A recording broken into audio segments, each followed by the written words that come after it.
cidades sociais, como Costelita, Parque Augusta, Copa Golf, nesse processo de planejamento de gestão urbana, e se tem alguma saída pelo Estado ou além do Estado para controlar e regulamentar a produção de espaço pelo mercado. Então, acho que é interessante colocar a discussão da participação popular numa perspectiva histórica.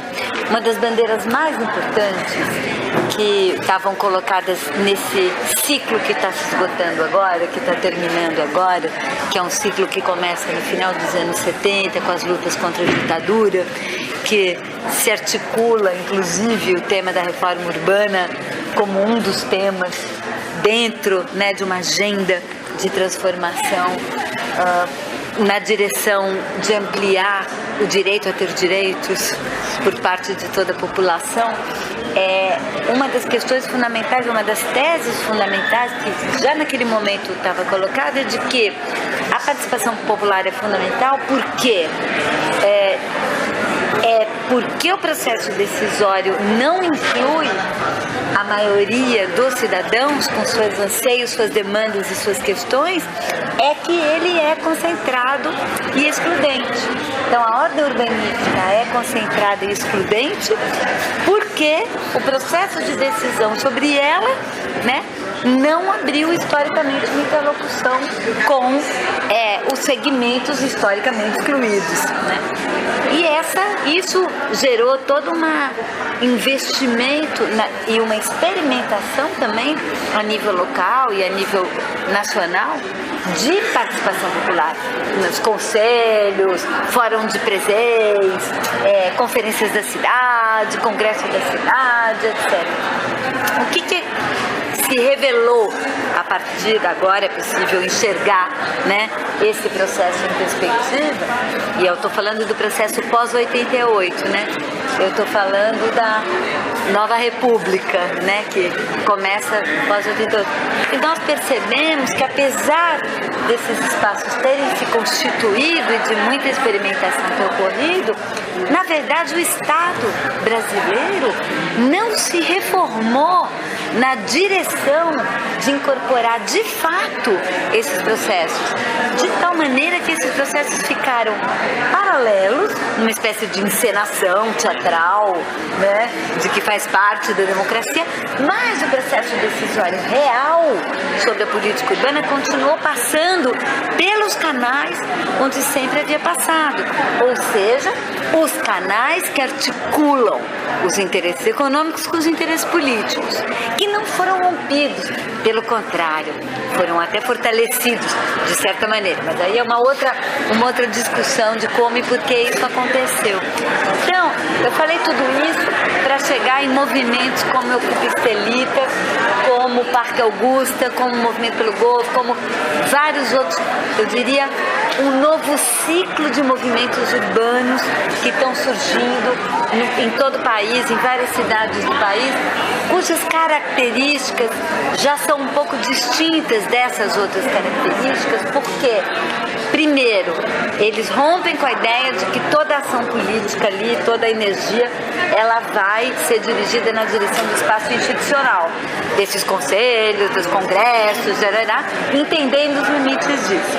Então, se trabalha muito mais com a ação direta, com ocupação, do faça você mesmo, do mais do que demandar, eu quero que o espaço da Liga Estelita seja um espaço legal, usado, é esta a minha demanda, vou lá demandar isso. Não, eu vou lá e já transformo aquilo hoje, já, num lugar usado, utilizado, fruído, apropriado. Então, já tem essa diferença, que é uma diferença muito grande, que coloca já uma outra postura em relação a esse ciclo e que também questiona o tal do modelo, que eu acho que nós ficamos durante algum período numa espécie de ilusão, né, de que estavam acontecendo processos de transformações reais do Estado brasileiro, quando na verdade não estavam, né?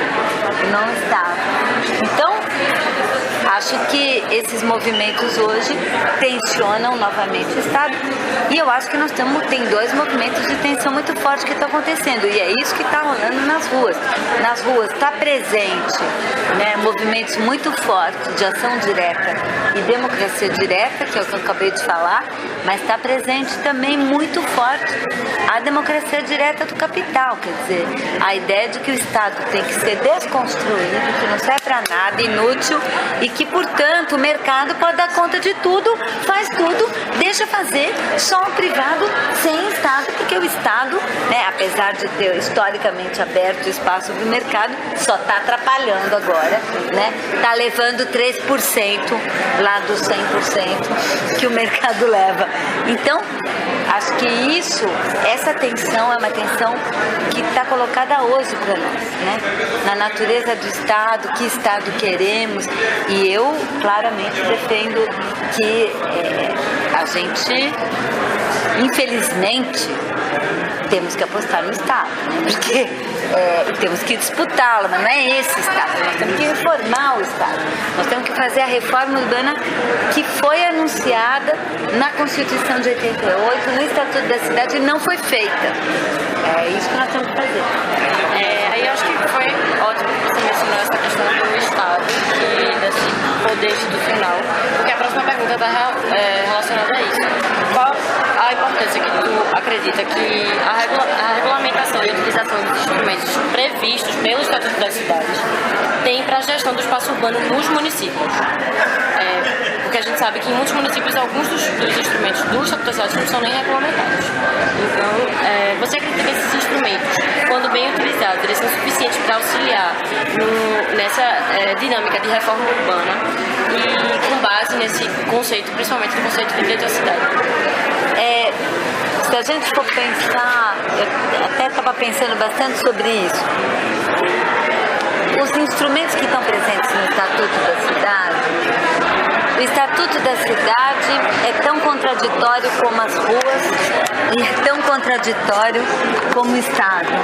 Dentro do Estatuto da Cidade, a gente tem tanto instrumentos no sentido da implementação da função social da cidade e da propriedade, no sentido do reconhecimento dos direitos dos moradores dos assentamentos informais, no sentido da democratização, como temos também instrumentos poderosos para a implementação da democracia direta do capital. Por exemplo, a concessão urbanística, as operações urbanas consorciadas, ou seja, instrumentos que abrem espaço para a financiarização da produção da cidade, que pelo menos a gente lê isso na experiência concreta de implementação desses instrumentos. Então, o Estatuto da Cidade também é um campo de conflito e de luta. Então, não tem essa história que eu acho que em algum momento se imaginou, se falou, se construiu uma narrativa de que o Estatuto da Cidade era a personificação da implementação do direito à cidade. Nananina, não. O Estatuto da Cidade é um campo de conflito e de luta, assim como todos os demais campos que existem na legalidade, porque a gente tem isso dentro da ordem urbanística e da ordem legal e jurídica brasileira. Acho que, então, meio que nessa linha, e aproveitando que a gente faz parte de um movimento estudantil, como é que tu acredita que a academia pode contribuir para o planejamento urbano? E quais são as possibilidades que a gente dispõe de agora compartilhar esse conhecimento que a gente produz com os gestores, de tal maneira a melhorar esses processos de urbanização que estão acontecendo nas cidades brasileiras? Olha, no Brasil, a gente tem uma história que é uma história peculiar, né? A academia, pelo menos aquela voltada para a questão urbana no Brasil, ela construiu uma visão crítica da cidade brasileira numa relação muito estreita já com a luta pela democracia e pela inclusão. Eu estou falando assim, os estudos urbanos que são praticamente fundados nos anos 70, uma visão da cidade, a denúncia da periferia, a ideia da exclusão territorial, a ideia da espoliação urbana que vem da sociologia urbana, que nasce naquele período, nasce junto com a luta, né? A academia tem essa história de produzir um conhecimento numa relação muito estreita com a luta. E nesse momento, e eu acho que esse ciclo, né, que foi tanto um ciclo de produção de conhecimento sobre a cidade, de produção de estratégias de intervenção e de experiências de intervenção, como, por exemplo, a ideia de ZEIs, a ideia e as experiências dos preseios e das experiências de urbanização, enfim, isso também foi um ciclo que também se esgotou, junto com o ciclo político que se esgotou, que foi a possibilidade de implementar uma agenda de inclusão sem romper as bases históricas, né, da concentração de renda e poder na cidade. Já vimos que vai ter que fazer muita mudança nesse. Isso tem um limite. Esse limite é o que está explodindo para tudo quanto é lado hoje nas ruas, né? Não dá para conciliar. Então, agora, eu acho que nós temos um novo papel para a academia, né? Nesse momento, ela se colocar, de produzir também um novo conhecimento. Mas esse conhecimento novo, ele não se produz fechado no gabinete, pensando, estudando e citando. Esse conhecimento, ele só vai ser produzido na relação com a intervenção e a luta. É ali que vai ser produzido, da mesma maneira como aconteceu nesse ciclo anterior que eu estava me referindo. E isso é uma produção de conhecimento e uma produção de alternativas, uma formulação de uma política alternativa que se faz na luta e em contato com as lutas. E eu acredito que isso hoje é também um novo ciclo que está acontecendo na academia e a universidade pública. Me parece que, particularmente, ela tem uma obrigação de ajudar a pensar como é que a gente sai desse impasse e como é que a gente constrói uma outra política urbana, né? Recentemente foi um professor lá na faculdade falar sobre a experiência com o Estatuto das Metrópoles. E aí, como a gente está na região metropolitana do Recife, eu acho que é bastante pertinente perguntar o que significa esse Estatuto das Metrópoles como criação de uma quarta instância de gestão e discussão do planejamento urbano. Quer dizer o que eu acho, sinceramente? O que você acha? Nada. Nada. O Estatuto das Metrópoles não é nada. Porque, ele não muda nada, ele não cria uma nova instância metropolitana. A gente tem uma instância metropolitana institucional desde os anos 70 e não tem. Então não me parece que o Estatuto tenha qualquer novo instrumento ou tenha feito qualquer mudança importante no modelo político-administrativo real para fazer com que a gente tenha uma instância de gestão metropolitana. Agora, que é um absurdo e uma das questões que eu acho que tem que ser uma das pautas da reforma do Estado brasileiro na área urbana, é que o nosso modelo federativo, que tem município, Estado, União, é um modelo totalmente subdesenvolvido, famélico, porque nem a cidade cabe dentro do município, a cidade pega vários municípios e não tem nenhuma instância que permita você pensar junto, trabalhar junto, não é, né? Não só para regiões metropolitanas, mas eu tive ontem em Caruaru. E Caruaru não é uma cidade, Caruaru é uma rede de cidades. E você também não tem nenhuma instância de gestão territorial compartilhada. Aliás, não tem gestão territorial, não tem planejamento territorial, não existe, né? Do mesmo jeito também é tão subdesenvolvido que você chama de município e dá exatamente a mesma competência para São Paulo, que tem 10 milhões de habitantes, né? E eu gosto de dar o exemplo de Borá, que é o município do estado de São Paulo, que tem 600 habitantes e 950 vacas, entende? E ele tem a mesma competência, tem que ter a Câmara, Gente, é muito subdesenvolvido o conceito de gestão territorial e administrativa. E a gente não consegue mudar, por quê? Porque o sistema político está totalmente alicerçado sobre ela. Então ninguém quer pegar, porque ele demarca os feudos político-territoriais. Mas os feudos político-territoriais não são os espaços sociopolítico-territoriais reais. Então nós vamos ter que mexer nesse troço também. Agora imagina, olha o tamanho. Mas não acho que o Estatuto das Metrópoles avance nada. Porque pra em relação a isso, porque a única coisa que avançava, que era ter um fundo metropolitano, que é um dinheiro, foi vetado. Então, é porque no nosso caso, por exemplo, a gente convive com um problema muito grande, que é o consórcio das empresas de ônibus e dos municípios, que é praticamente quem está gerindo mobilidade na cidade, na região metropolitana. Então, porque isso foi um consórcio formado pelos municípios e pelas empresas privadas que geram e fazem a pelo menos tem um consórcio conjunto, né? E aí representaria uma esperança, de uma certa maneira, ter uma representação do Estado mais forte com o Estatuto das Metrópoles.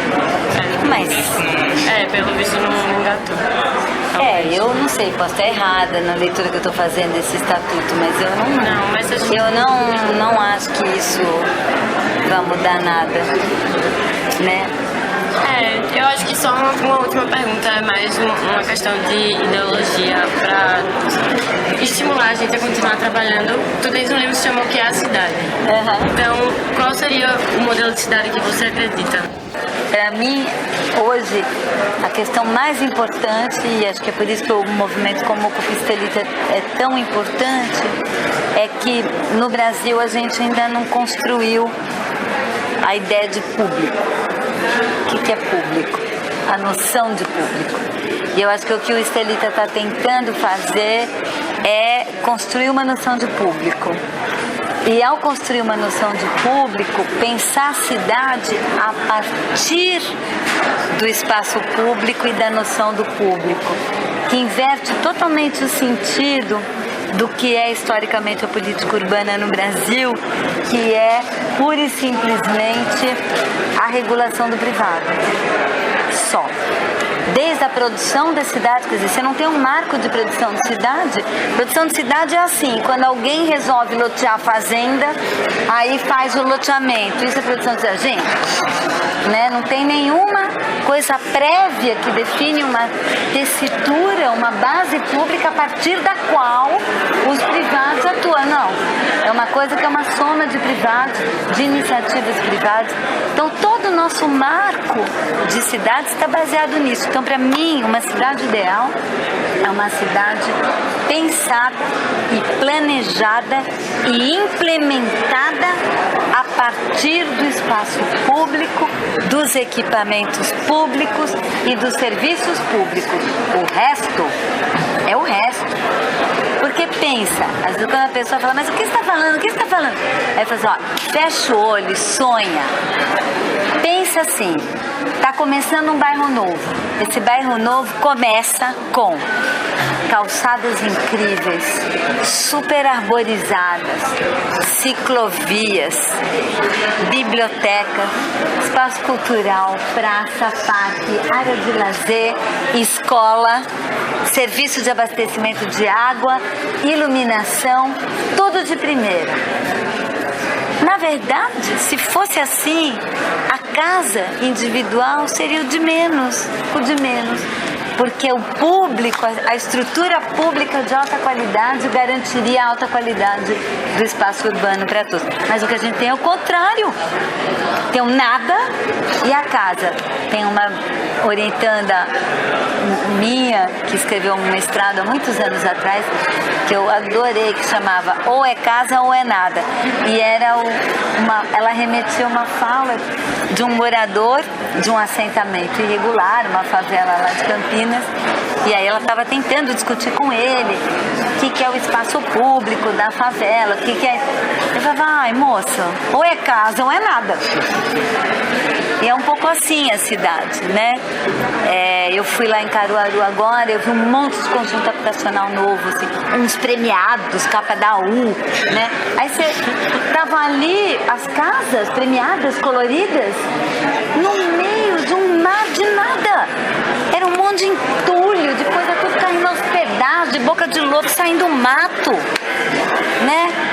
É um pouco isso, quer dizer, é inverter essa equação. A casa privada está na U, o espaço público não saiu nem no... Não, eles falaram, tiraram 10 de arquitetura. Eu falei, 0 de urbanismo. Reprovado, não passa no Planurb 1, que é a disciplina de segundo ano. Obrigada, Raquel.